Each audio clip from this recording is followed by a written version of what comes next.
ओं गुरु ब्रह्मा गुरु विष्णु गुरुदेव महेश्वरा गुरु साक्षात् परब्रह्मा तस्मै श्री गुरुवे नमः।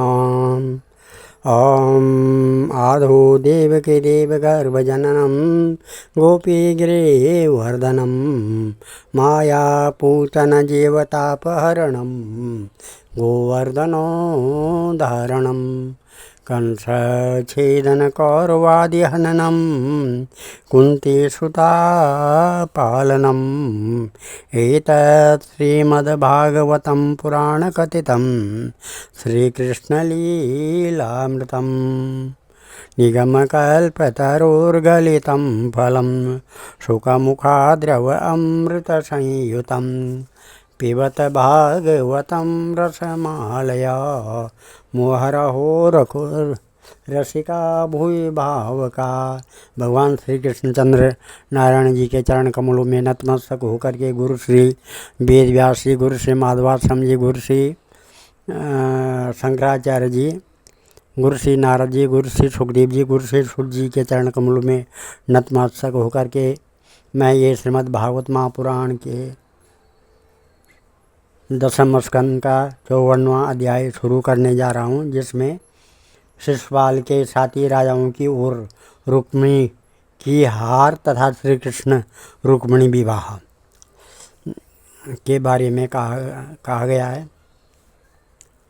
ओम श्री शुकवाच इदं सर्वेषु सरब्धा वार्णारुयदंसिता स्वे स्वे बले परिक्रांता अन्वीर्योर्दध कार्मुका ताना पतत आलोक्य यादवानेकयूथपा तत्सुतस्तत्सम्मुखा राजन् विस्फुर्यं स्वदंस्वती अश्वपृष्ठे गजस्कन्धे रथोपस्थे च कौविदा मूर्चो सर्वर्षाणि मेधा आद्रीष्वपो यथा पर्त्युबलं सरारासारे छत्रं वीक्षा सुमध्यमा सप्रीडमैक्षतद्वक्त्रं भवविह्वललोचना प्रहस्य भगवानाह मास्म भैर्मामलोचना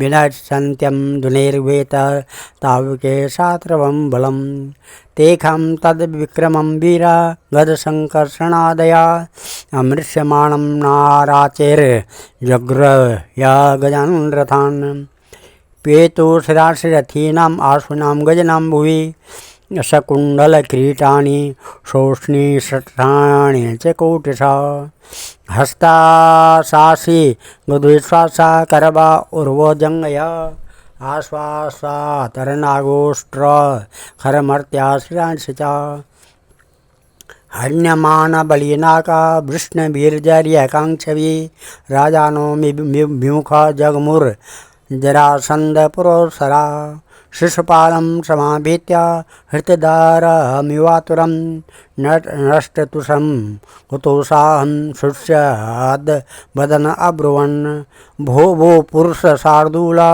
धौर्मस्याइदं त्यजा न प्रिया प्रियो राजन्निष्ठादि सुदृश्यते। श्री सुखदेव जी कहते हैं, परीक्षित इस प्रकार कह सुनकर सबके सब राजा क्रोध से आग बबूला हो उठे और कवच पहनकर अपने अपने वाहनों पर सवार हो गए। अपनी अपनी सेना के साथ सब धनुष ले लेकर भगवान श्री कृष्ण के पीछे दौड़े। राजा जब यदुवंशियों के सेनापतियों ने देखा कि शत्रु दल हम पर चढ़ा आ रहा है, तब उन्होंने भी अपने अपने धनुष का टंकार किया और घूमकर उनके सामने डट गए। जरासंध की सेना के लोग कोई घोड़े पर, कोई हाथी पर, तो कोई रथ पर चढ़े हुए थे। वे सभी धनुर्वेद के बड़े मर्मज्ञ थे। वे यदुवंशियों पर इस प्रकार बाणों की वर्षा करने लगे मानो दल के दल बादल पहाड़ों पर मूसलाधार पानी बरसा रहे हों। परम सुंदरी रुक्मिणी जी ने देखा कि उनके पति श्री कृष्ण की सेना बाण वर्षा से ढक गई है। तब उन्होंने लज्जा के साथ भयभीत नेत्रों से भगवान श्री कृष्ण के मुख की ओर देखा। भगवान ने हंसकर कहा, सुंदरी डरो मत, तुम्हारी सेना अभी तुम्हारे शत्रुओं की सेना को नष्ट किए डालती है। इधर गद और संकर्षण आदि यदुवंशी वीर अपने शत्रुओं का पराक्रम और अधिक न सह सके। वे अपने बाणों से शत्रुओं के हाथी घोड़े तथा रथों को छिन्न भिन्न करने लगे। उनके बाणों से रथ घोड़े और हाथियों पर बैठे विपक्षी वीरों के कुंडल किरीट और पगड़ियों से शोभित करोड़ों सिर खड़ग गदा और धनुष युक्त हाथ पहुँचे जांघें पैर कट कट कर पृथ्वी पर गिरने लगी। इसी प्रकार घोड़े खच्चर हाथी ऊंट गधे और मनुष्यों के सिर भी कट कट कर रणभूमि में लौटने लगे। अंत में विजय की सच्ची आकांक्षा वाले यदुवंशियों ने शत्रुओं की सेना तहस नस कर डाली। जरासंध आदि सभी राजा युद्ध से पीठ दिखाकर भाग खड़े हुए। उधर शिशुपाल अपनी भावी पत्नी के छिन्न जाने के कारण मरणासन सा हो रहा था। न तो उसके हृदय में उत्साह रह गया था और न तो शरीर पर कांति। उसका मुंह सूख रहा था। उसके पास जाकर जरासंध ने कहा, शिशुपाल जी, आप तो एक श्रेष्ठ पुरुष हैं। यह उदासी छोड़ दीजिए, क्योंकि राजन कोई भी बात सर्वदा अपने मन के अनुकूल ही हो या प्रतिकूल ही हो, इस संबंध में कुछ स्थिरता किसी भी प्राणी के जीवन में नहीं देखी जाती है। यथा दारुमयी ये नृत्यते कुकीक्षया एवं ईश्वर तंत्रोऽयं ईयते सुख दुःखयो शौरे सप्तदशाहं वे संयुगानि पराजिता त्रयोविंशतिभिः सैन्यैर्जिज्ञ एकामहं परं तथाम्यहं च शोचामि न प्रेष्यामि करीचित् कालेन दैवयुक्तेन जानन् विद्रावितं जगत् आधुनापि वयं सर्वे वीरयूथा पयोथपा पराजिता फल्गुतन्त्रे यदुभिः कृष्णपालिते रिपो जिज्ञु रदुनं काला आत्मानुसारिणी तदा वयं विजेष्यामो यदा काला प्रदक्षिणा एवं प्रबोधितो मित्रे चैदोगात सानुगापुरं हर्षेशं पुनरस्येऽपि ययौ स्वं स्वं पुरं नृपा रुक्मयी तु राक्षसौद्वाहं कृष्ण दृढसहनशशु पृष्ठतोऽन्वागमत्कृष्णम् अक्षौहिण्यामृतो बली रुक्म्यार्षीर्षो शरब्दा शृण्वतां सर्वभुजां प्रतिजज्ञे महाबाहुर्दर्शतं सरासना आहत्वा समरे कृष्णं प्रत्युवाच रुक्मिणीं कुण्डलीं च प्रवीक्षामि शतमेव तब्रवीम वः इत्युक्ता रथमारुह्य सारथी प्रासत्वरा 14 यथा कृष्णस्तस्य मे संयुगे भवेत। जैसे कठपुतली बाजीगर की इच्छा से ये अनुसार नाचती है, वैसे ही यह जीव भी भगवत इच्छा के अधीन रहकर सुख और दुख के संबंध में यथाशक्ति चेष्टा करता रहता है। देखे, श्री कृष्ण ने मुझे 23 अक्षौहिणी सेनाओं के साथ 17 बार हरा दिया। मैंने केवल एक बार 18वें बार उन पर विजय प्राप्त की। फिर भी इस बात को लेकर मैं न तो कभी शोक करता हूँ और न तो कभी हर्ष, क्योंकि मैं जानता हूँ कि प्रारब्ध के अनुसार काल भगवान ही इस चराचर जगत को झकझोरते रहते हैं। इस बार हमारे शत्रुओं की जीत हुई, क्योंकि कल उन्हीं के अनुकूल था। जब काल हमारे दाहिने होगा तब हम भी जीत लेंगे।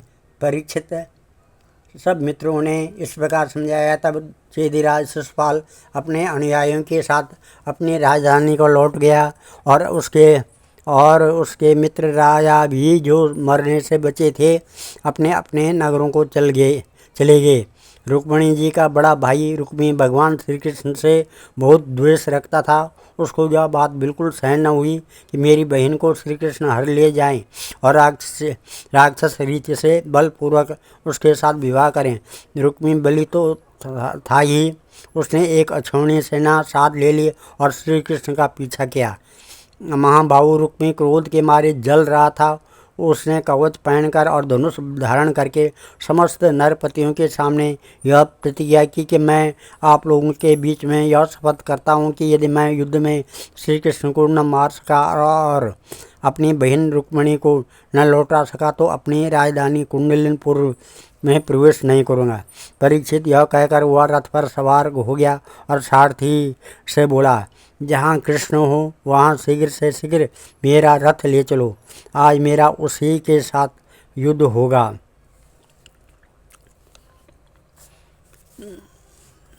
अदाहं निश्चितैर्बाणैर्गोपालस्य सुदूरमते नेष्ये वीर्यमदं येन सुषामे प्रसवं हता विगत्यमानो कुमतीर्ईश्वरस्य प्रमाणवित् रथेनैकेन गोविन्दं तिष्ठं तिष्ठेत ताह्यवयत् धनुर्विक्रस्य सुदृढं जग्ने कृष्णं त्रिभिपशे आह चातुर्क्षणं तिष्ठा विधूनां कुलपांसना कुत्र यासि सुसारं मे मुषित्वा द्वाक्षवन्धवी हरिषेदा मदं मन्दं मायिनं कूटयोधिना या उन्मे हतो बाणे शयिता मुञ्चदारिकां शमन् कृष्णो धनुश्चित्वा खड्गवीर्व्याधा रुक्मिणीम् अष्टभिस्तत्रोहान् द्वाभ्यां सुतध्वजं त्रिभिः स चान्यद्धनुराधाय कृष्णं बिव्याध पञ्चभिः ताडिता सरोर्घेषु चिच्छेद धनुरच्युता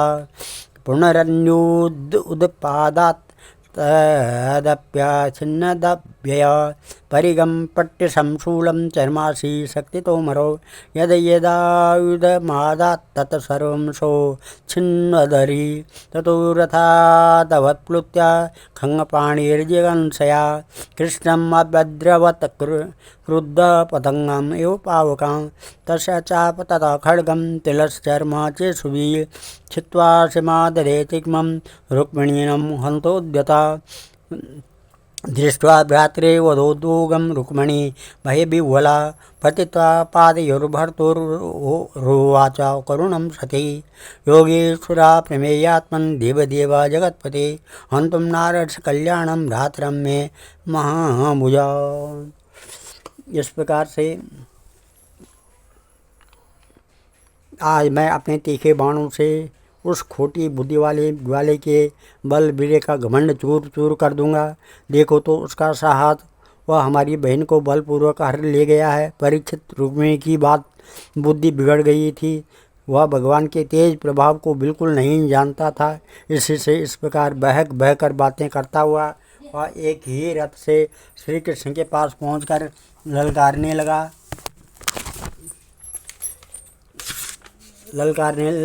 और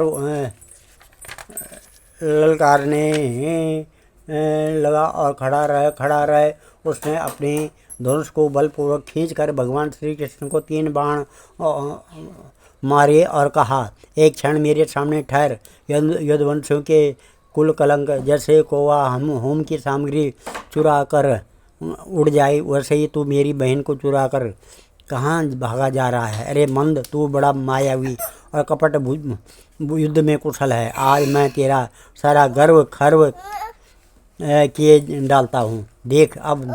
देख जब तक मेरे बाण तुझे धरती पर सुला नहीं देते, उसके पहले ही इसी बच्ची को छोड़कर भाग जा। रुक्मिणी की बात सुनकर भगवान श्री कृष्ण मुस्कुराने लगे। उन्होंने उसका धनुष काट डाला और उस पर 6 बाण छोड़े। साथ ही भगवान श्री कृष्ण ने 8 बाण उसके 4 घोड़ों पर और 2 सारथी पर छोड़े। 3 बाणों से उसके रथ की ध्वजा को काट डाला। तब रुक्मिणी ने दूसरा धनुष उठाया और भगवान श्री कृष्ण को 5 बाण मारे। उन बाणों के लगने पर उन्होंने उसका वह धनुष भी काट डाला। रुक्मिणी ने इसके बाद एक और धनुष लिया, परंतु हाथ में लेते अविनाशी अच्युत ने उसे भी काट डाला। इस प्रकार रुक्मिणी ने परिपट्टी, शूल, ढाल, तलवार, शक्ति और तोमर जितने अस्त्र शस्त्र उठाए, उन सभी को भगवान ने प्रहार करने के लिए ही पहले ही काट डाला।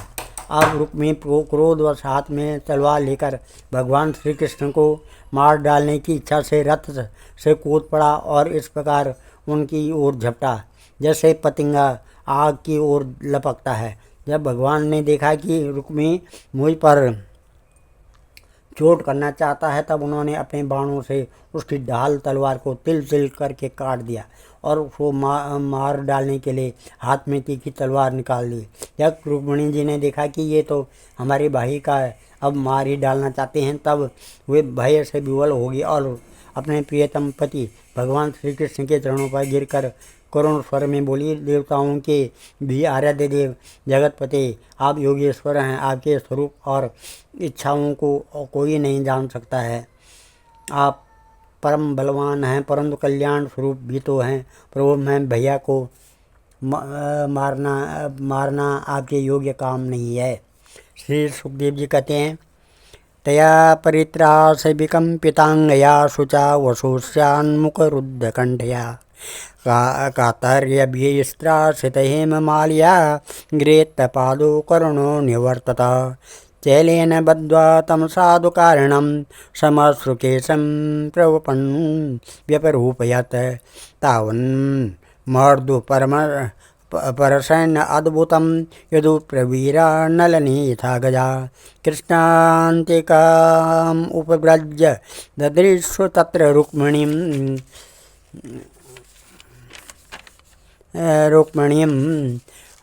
तदावृत्तं हता प्राया दृष्ट्वा संकर्षणो व्युच्यतबद्धं करुणो भगवान् कृष्ण अब्रवीत्, असाद्विदं त्वया कृष्ण कृतस्मजुगुप्सितं वपनम् अश्रुकेशानां भैरूप्याश्रुदो वदा मैवास्मान् साध्वसूयेत भ्रातृभैरूप्यचिन्तया सुखदुःखदो न चान्यो अस्ति यतः स्वकृतभुक्पमान् बन्धुर्वधार्य दोषोऽपि न बन्धुर्वधम् अर्हति त्याज्य स्वयमेव दोषेण हतः किं हन्यते पुनः क्षत्रियाणाम् अयं धर्म प्रियापति विनिर्मितं भ्रातापि भ्रातरं हन्यात् येन घोर ततस्तदा राज्यस्य भूमे वित्तस्य श्रेयो मानस्य तेजसा मानिनो नशवाहितो श्रीमदान्धा क्षिपन्ति तवेवं विषमां बुद्धि सर्वभूतेषु दुर्विदां यन्मन्यसेत् सदा भद्रं सुहृदं भद्रम् अग्रवत् आत्ममोहो नृणामेष कल्पते देवमायया सुहृद दुर्हृदासनम् इदं देहात्मा मानिनाम् एक एव परोहात्मा सर्वेषाम् अपि देहिनां नानेव गृह्यते मूढैर्यथा ज्योतिर्यथा नवा देह आद्यांतमानेश द्रव्य प्राण गुणात्मक आत्मन्यविद्या क्लिप्त संसारायति देहिनां नात्मन्नान्येन संयोग वियोगश्च सदा सति तद्धेतुत्वा तत्र प्रसिद्धेत तद्रीघ्र उपाभ्यां यथा रविः।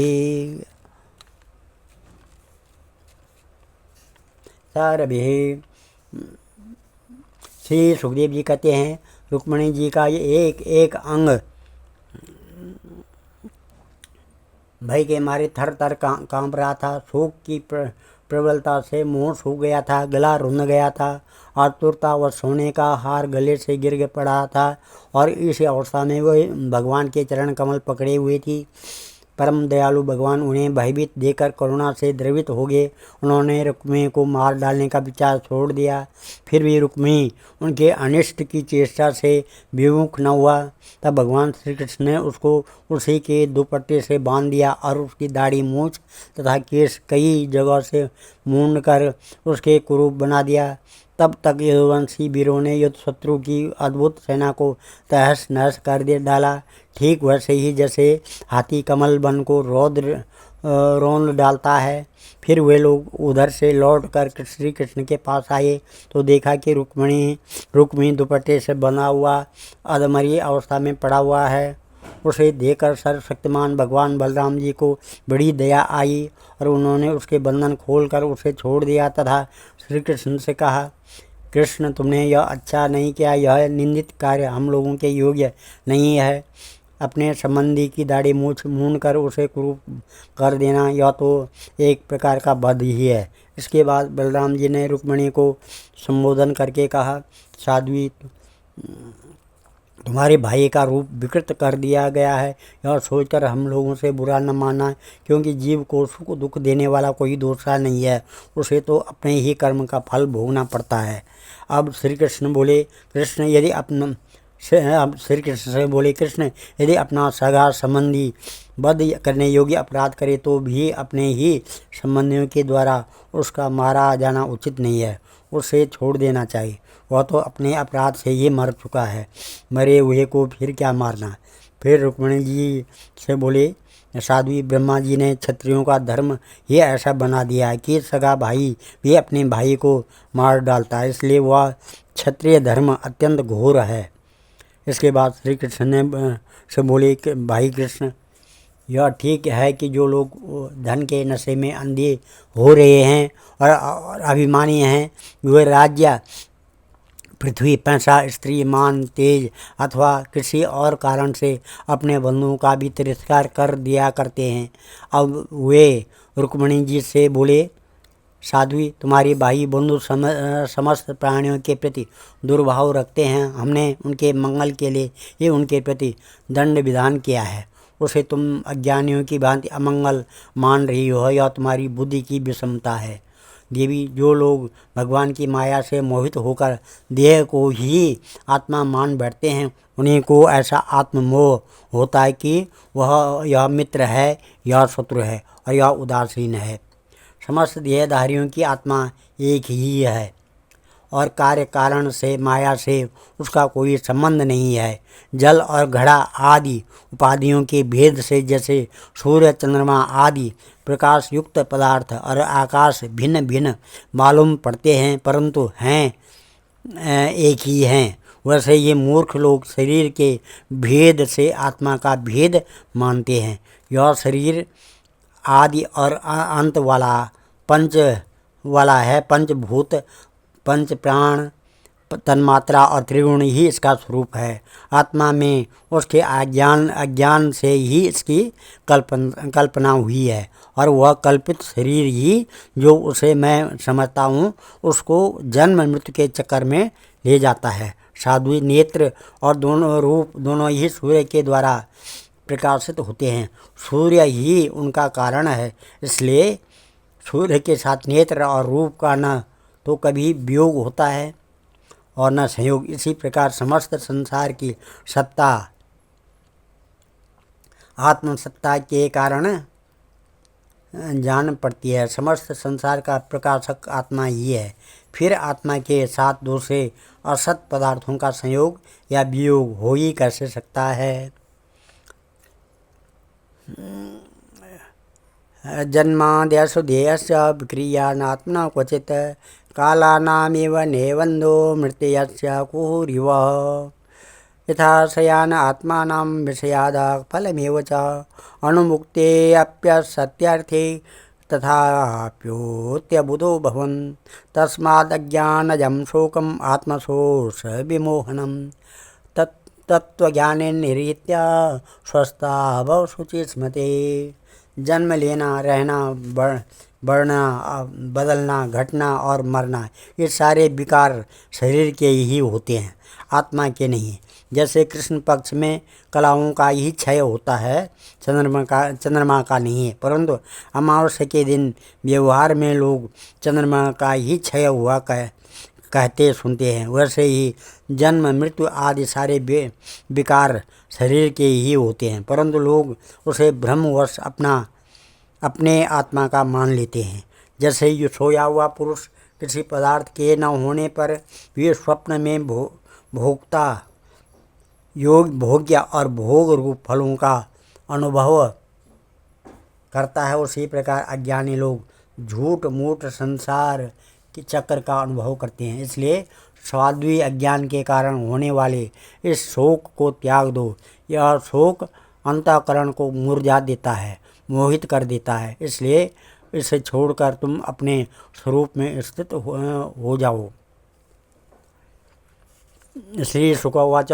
श्री सुखदेव एवं भगवता तन्ने रामेण प्रतिबोधिता वैमनस्यं परित्यज्य मनोबुद्ध्या समादधे प्राणवशेष उत्सृष्टो दृढ़वीरहत हत बल प्रभाव स्मरन् विरूपकरणं वितथात्म मनोरथा चक्रे भोजकटं नाम निवासाय महत्पुरं पुरम् आहत्ये दुर्मति कृष्णं प्रत्युहाय वीयसीं कुण्डिनं च प्रवीक्षामि इत्युक्त्वा तत्र वसदृशा भगवान् भीष्मक सुतामेवं निर्जित्य भूमिपान् पुरमानीय विदद्वधूपविहेम कुर्ध्वः तदा मोत्सवनिर्णं यदुपूर्यं गिरिगिरि अवोदन्यभावानां कृष्णे यदुपतो निप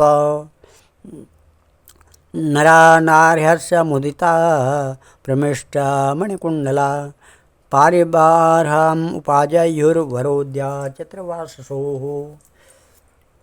श्री सुखदेव जी कहते हैं, परीक्षित, जब बलराम जी ने इस प्रकार समझाया तब परम सुंदरी रुक्मिणी जी ने अपने मन का मैल मिटाकर विवेक बुद्धि से उसका समाधान किया। रुक्मिणी की सेना और उसके तेज का नाश हो चुका था, केवल प्राण बच रहे थे।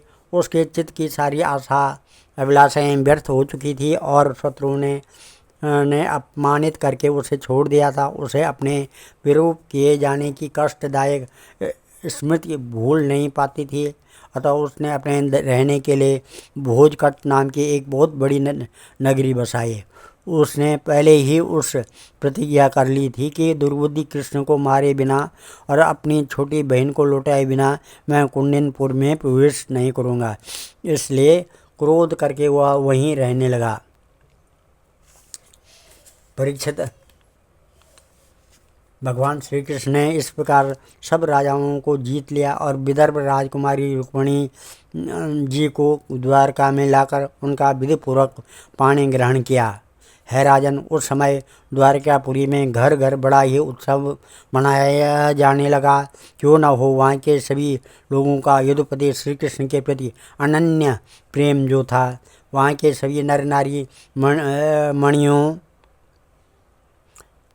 के चमकीले कुंडल धारण किए हुए थे। उन्होंने आनंद से भरकर चित्र विचित्र वस्त्र पहने दूल्हा और दुल्हन को अनेकों भेंट की सामग्रियां उपहार में दिए।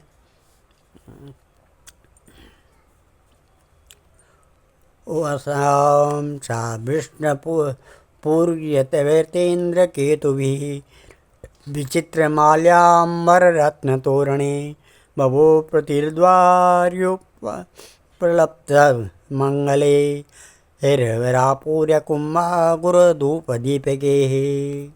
उस समय द्वारका की पूरी शोभा हो रही थी। कहीं बड़ी पताकाएं बहुत ऊंची तक फहरा रही थी। चित्र विचित्र मालाएं, वस्त्र और रत्नों के तोरण बने हुए थे। द्वार द्वार पर धूप, घील आदि मंगल की वस्तुएं सजाई हुई थी। जल भरे कलश, अर्घजा और धूप की सुगंध तथा दीपावली से बड़ी ही विलक्षण शोभा हो रही थी। मित्र नरपति वैशिष्ट मार्गा मच्युत दुरा होता पृष्ठ भूभुयां गजैर्द्वासो परामृष्ट रंबापू गोपशोभितम् कुरुसंज्ञा कैकेय्या विदर्भा यदुकुन्तया मिथो मामुदरे तस्मिन् सम्भ्रमाता परिधावमात।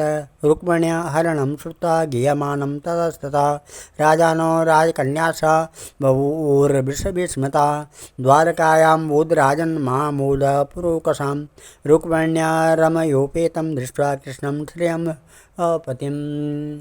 इस प्रकार से मित्र नरपति आमंत्रित किए गए थे।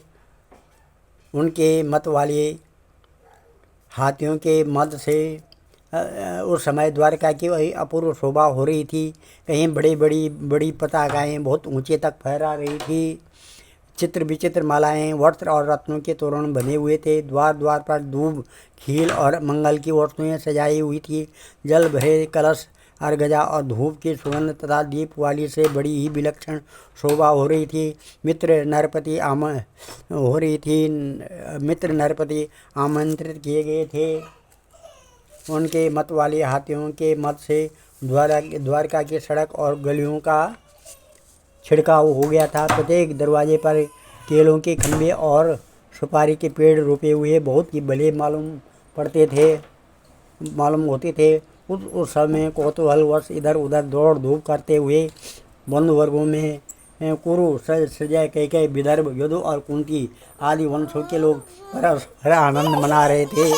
जहाँ तहाँ रुक्मिणी हरण की गाथा गाई जाने लगी। उसे सुनकर राजा और राजकन्याएं अत्यंत विस्मित हो गई। महाराज भगवती लक्ष्मी जी को रुक्मिणी के रूप में साक्षात लक्ष्मीपति भगवान श्री कृष्ण के साथ देखकर द्वारकावासी नर नारियों को परम आनंद हुआ। आज मैं इस कथा को यहीं पर विराम देता हूँ। कल श्रीमद् भागवत के 10वें स्कंद के उत्तरार्ध भाग के 55वां अध्याय पढ़ेंगे। प्रद्युम्न, उसका कल का अर्थ है प्रद्युम्न का जन्म और संबरासुर का वध। प्रद्युम्न का जन्म और संबरासुर का वध, ये कथा चलेगी। ओम नमः ध्येयं सदा परिभवग्नमविष्टदोहं तीर्थात्पदं शिववीरञ्चनुतं शरण्यं भृत्यात्यं प्रणतपाल भवाब्धिपोतं वन्दे महापुरुषते चरणारविन्दं। सर्वे भवन्तु सुखिनः, सर्वे सन्तु निरामया, सर्वे भद्राणि पश्यन्तु, मा कश्चित् दुःखभाग् भवेत्। धन्यवाद।